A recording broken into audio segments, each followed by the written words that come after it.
The projects that have high neodymium are arguably going to be most attractive to the industry and hopefully most attractive to the market. And in that regard, the Ashram Rare Earth Element project has one of the highest distributions of the four rare earth elements I just mentioned. Well, hello to viewers tuning in. We're catching up with Commerce Resources today about their rare earth metals exploration and development projects in Canada. And I'm pleased to be speaking with Chris Grove, President and Director of Commerce. Chris, great to be speaking with you again. Great to speak with you again, Adam. Thank you very much. Yeah, thanks for taking time today.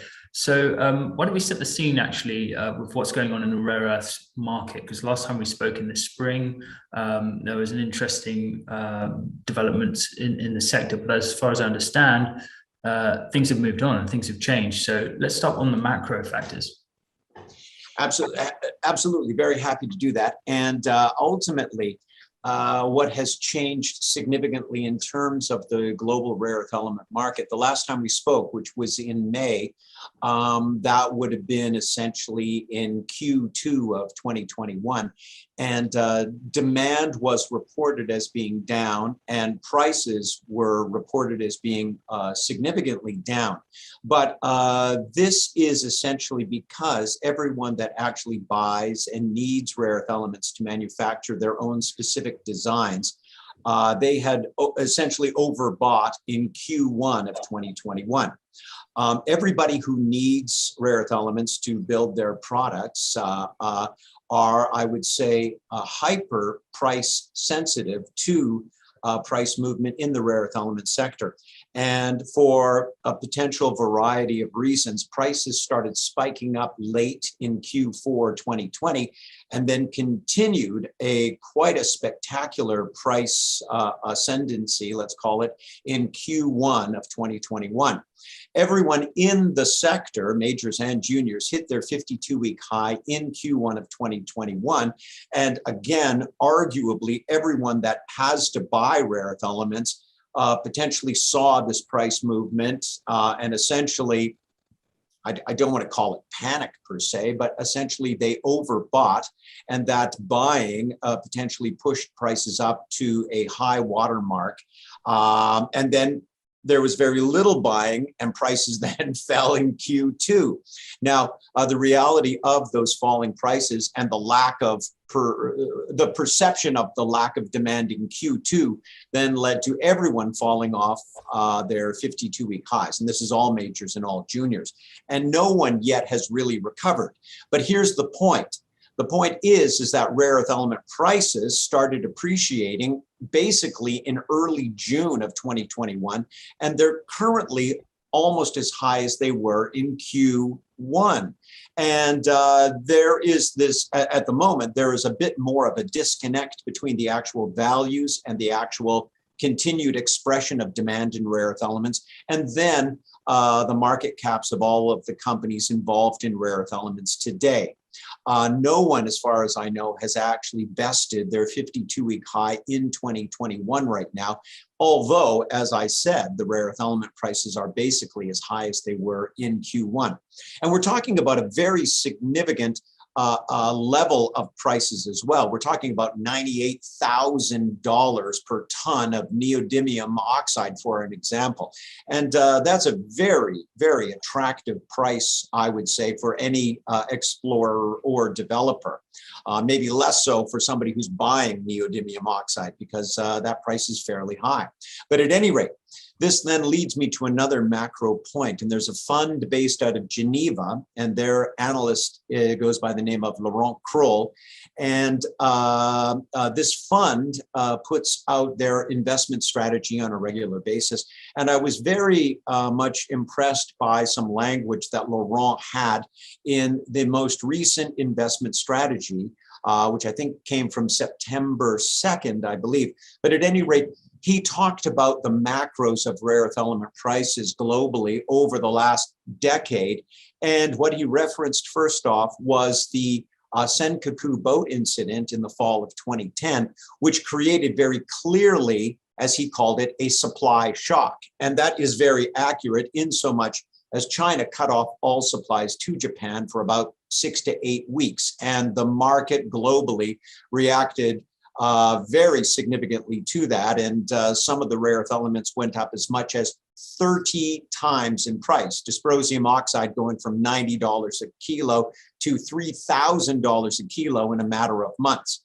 At any rate, Laurent then said, 2021 in the future is going to be different because what we should expect is a demand shock.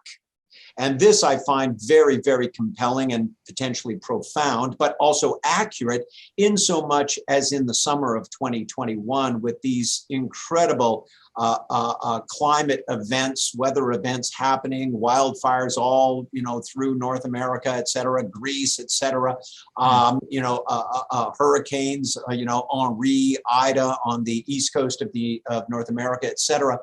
These events potentially have drawn everyone's focus, and there's probably more agreement now in September 2021 that climate change is real, and everyone needs to do more to positively affect climate change. And in that regard, we may be looking, right at the crosshairs of a pivot point in terms of electric vehicle adoption.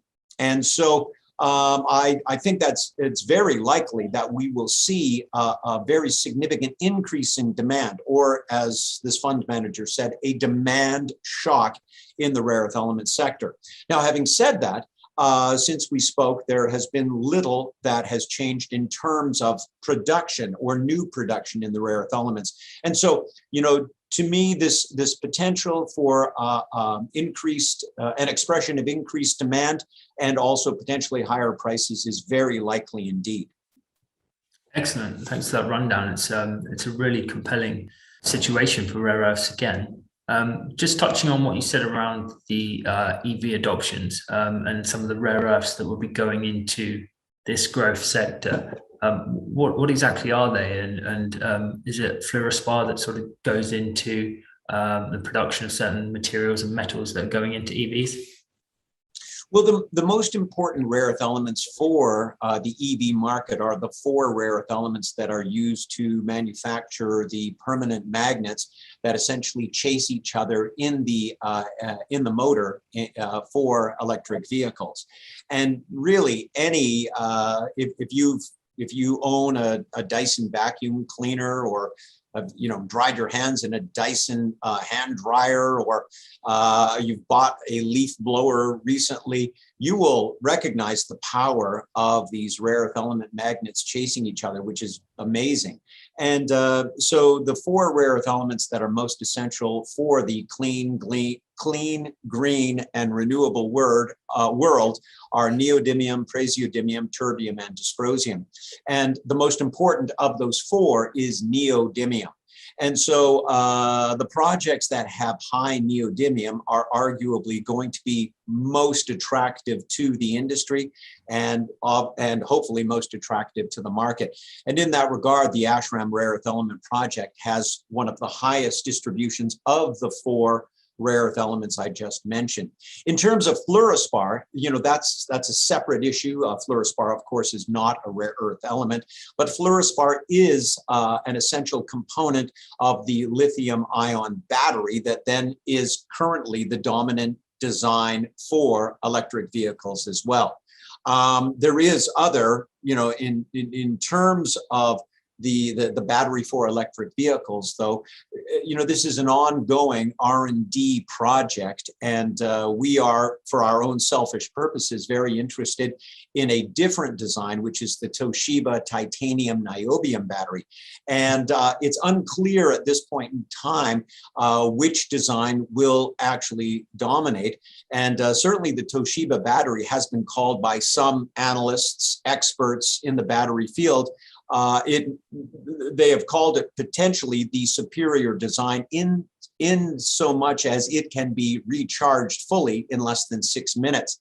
So, it's a wait and see situation there. But fluorspar is essential for the lithium-ion battery. We're certainly happy to talk about our fluorspar byproduct at the Ashram, as it is the world's 2nd largest defined fluorspar resource. I hope that answered your question, Adam. Yeah, certainly it did. And it's interesting because, yes, of course, EVs and the lithium ion battery chemistry is constantly evolving, and great deal of change, as there's a lot of input to find the optimum battery chemistry for the market that it's presenting. But let's delve into the Ashram project then, because that's where the news really is at the moment, and it's some really exciting updates that you can give us on the the metallurgical work there. Of course, you've done some sample testing and it's come back with some great news. Could you tell us about the process of recovering and testing the mineral concentrate there? Yeah, absolutely. So, we have been focusing for, the last year or so on producing commercially marketable samples of both of our commodities, acid grade fluorspar, which we produced and delivered in December of last year to an industry processor, or an industry major, I should say. And then also we produced our first commercially marketable sample of a rare earth element concentrate and delivered that to an industry processor in March of this year, as we would have talked about previously. Currently, we are working on a set of samples for another group of industry processors. And really the fundamental difference between the sample we produced in March of this year and this current set of samples is that this current set of samples will be completely thorium free. And so technically it will be a chemical concentrate, whereas the concentrate we produced and delivered in March of this year, that was then a mineral concentrate, which still had the very low level of thorium that is naturally occurring in the Ashram deposit, still in the concentrate. However, that thorium is one of the things that is being removed right now from this current set of samples, because this current set of processors cannot accept any radioactive elements. While we're on this point of the norms, which stands for naturally occurring radioactive materials, I should mention that the Ashram benefits from having essentially no uranium and a very low level of thorium. And as Canada was historically the world's largest uranium producer and is now the world's second largest uranium producer, all of the protocols and policies are well in place so that it is not specifically an issue for us to have a low level of thorium in the deposit and then to process that out in Quebec or in another location in North America. It's really when you get into international shipment and international processors that those are the companies that cannot accept anything, any concentrate with a radioactive material in it. And so, to be very clear, that's the kind of samples we're working on right now. We're very happy with the work that is being done on these samples at Hazen Research in Golden, Colorado. And at the same time, we're working on the optimization of the process flow sheet, which will then be included in the pre-feasibility study in 2022. We had a news release out recently, and essentially this detailed the highest percentage mineral concentrate we have produced with the highest percentage of neodymium and praseodymium, which we were very happy about. Fantastic. And so like these high percentages obviously change the requirements downstream in terms of the amount of processing and additional cost that you can that you need to get the end product, if I'm along the right lines here. Absolutely, absolutely. And it is this kind of optimization of the front end of the process flow sheet that, as you have just said, essentially reduces downstream costs, improves performance, potentially improves, the economics for the process flow sheet as well, which we're already basically we're extremely good. I mean, our preliminary economic assessment 9 years ago detailed a very early attempt at processing, which, although it was positive and the economics were very positive in the PEA, we have optimized those ones very significantly since that time over the last 9 years. And the most recent set of results are excellent for sure. Great. So what needs to happen next with regards to the testing process? You mentioned the pre-feasibility study. Is there a date for when that's going to conclude? Do you need to get a certain amount of tests back before you can sign off on that? Well, we're hopeful to have the pre-feasibility study completed within the first 2 quarters of 2022. But at this juncture, I should mention that as essentially a reaction or something related to COVID, is that everyone that could and that had the financial wherewithal to do work, field work in 2021, did so, as we did. And because of COVID-19 restrictions in 2020, which was definitely the case for us. We didn't get, or COVID restrictions weren't lifted in Nunavik, where the ashram is located, until May of this year. And so we drilled approximately 2,800 meters on the ashram.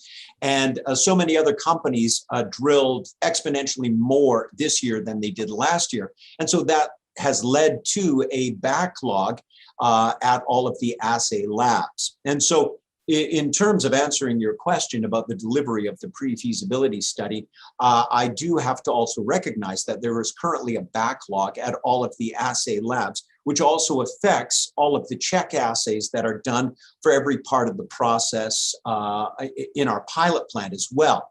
So we are still hopeful to be able to deliver on that timeline. But again, this backlog is something that we're challenged with right at the moment. Yeah, understandable. And this is quite an industry-wide challenge at the moment. How are things on the ground, though, aside from just the assaying? Is it, in terms of operating in Quebec, are other things held up, mobility, or the things sort of resumed a degree of normality now? It's busy. That's the main thing. We had a very good drill operator on site. We were very happy with their work. They were fast. They were professional. We ended up doing more meters than we had hoped for, and they also came in under budget. And so we were very happy with them. But everything in Quebec, and I'm sure this is the same for any jurisdiction, I mean, it was tough at a certain point to find a second helicopter, for example, because everybody is so busy. But everything basically on the ground in the camp is good. Our camp is still open, and we are doing other aspects, environmental baseline data collection, et cetera, which will also be factored in and required by the pre-feasibility study. Excellent. Okay. Just turning to your other projects then, you've got some other exploration going on at the Upper Fear deposit in BC. Could you talk us through any updates there since we last spoke? Sure, I'd be happy to. In terms of the Upper Fur Tantalum and Niobium project here in British Columbia, we released positive economics on that in November of 2011. We did some additional drilling, added to the resource, some additional metallurgical work on the project over the next several years. There was an update to the PEA released in 2015. But the really interesting thing is, besides the fact that, we have a defined resource of approximately 54 million tons indicated and inferred combined, and I can break that down certainly. But ultimately, the resource is significant at our Upper Fur project in terms of the world of tantalum exploration. But the interesting thing is that the dominant source of tantalum globally for the last decade or so has been Central Africa. And it has been the countries of the Democratic Republic of the Congo, Uganda, Rwanda, and Burundi. But these are very different styles of deposits. They're essentially alluvial, and they really only are effectively artisanally mined, which means mined by hand essentially, because of the hundreds of millions of years of weathering of the host rock. The tantalum-bearing minerals themselves are very, very, very resistant to weathering. And so you end up with a concentration of tantalum-bearing minerals at or near surface, but they're not disseminated at depth as is our deposits under our Blue River set of claims here in British Columbia. So production amounts, it had been reported, have been falling in Central Africa for several years now. In addition, and this is a somewhat sensitive point, but the current status of industry majors in terms of ESG seems to have risen to near the top of the list of priorities for for management of many global majors. And so what is not necessarily clear is how much of that production coming out of Central Africa actually abides by the worker health and safety requirements set by the OECD. And there is an argument that most of that production is conflict production. And so in terms of these two forces, falling production amounts from Central Africa and also increased anxiety over a major's position in terms of ESG, that has led to what I would say is a significant increase of industry interest in our Upper Fur project. And we're very happy about that. And we are certainly considering looking at doing a project update on the project using current values of tantalum and niobium oxide. So that is something that we are looking to do this fall, and we'll certainly be happy to update you on that. And I should just make it clear before we leave, if I may, that in terms of the mineral resource for the Upper Fur project, as it is required to state, it is 48 million tons in the indicated category and 5.4 million tons in the inferred category. These are specific requirements by the regulators here to make these statements known so that investors understand what percentage is in the higher resource category, which in this case is indicated over inferred. And so I didn't want to be in error in presenting the full description of that resource. Excellent. That's very good. So thanks very much for that, Chris. Just wanted to touch quickly on the company financials while we have time, in terms of how you're funded for the next phases of testing and drilling and that bit of exploration. Yeah, absolutely. Well, at this point in time, in the last 9-10 months, we've raised just a hair under $8 million. And so we have a good amount of that capital left. All of these programs are very expensive, but at this point in time, we are not envisioning a private placement. And certainly, to circle back to what I believe is one of the most important things for the company is the production of this next set of samples to industry majors, with the hope that one of these majors might find it attractive to partner with us on the Ashram deposit through a project level investment based upon a sale of a percentage sale of future offtake, or perhaps a percentage sale of the deposit itself, i.e. a non-dilutive financing. And so considering the proximity of the completion of these samples, we are optimistic that that might be the case to secure the outstanding amount of capital we would need to finish the pre-feasibility study, the environmental social impact assessment, and the bankable feasibility study. Yeah, excellent. So a lot hinging on these samples coming back with the positive results, but it looks like everything is very much on track so far and showing really good metallurgy from what you've discovered so far. Chris, thanks very much for updating us on the projects, and we look forward to catching up again on Assay TV later in the year to hear more about how the samples will come back. Okay, great. My pleasure. Thank you.